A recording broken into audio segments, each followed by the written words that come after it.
இதை பார்க்கும்போது ஒன்றே ஒன்று ஞாபகம் வருது.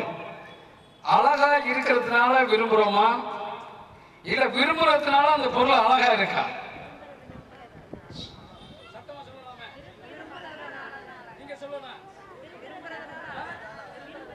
விரும்புறதுனால அழகா இருக்கு.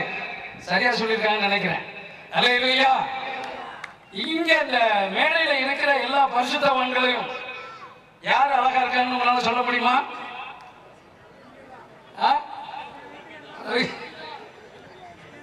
அதான் வாயினால மாற்றுறது. கர்த்தருக்கு ஸ்தோத்திரம். அல்லேலூயா. ஏன் இதை சொல்றேன்னா, இங்க இருக்கிற எல்லாரை விட இந்த உலகத்தை படைத்தவர் நம்ம இயேசு அழகுள்ளவர். அல்லேலூயா. அவருடைய சாயல்ல நாம் படைக்கப்பட்டு இருக்கிறோம். அழகா பதில் சொன்னீங்க. அது அழகா இருக்கிறதுனால விரும்புறது கிடையாது. நான் விரும்புறதுனால அந்த பொருள் அழகா இருக்கு.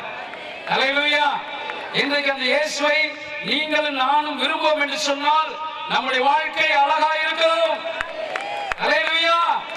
இயேசுவை போல அழகுள்ளோர் யாரும் இல்லை, இதுவரை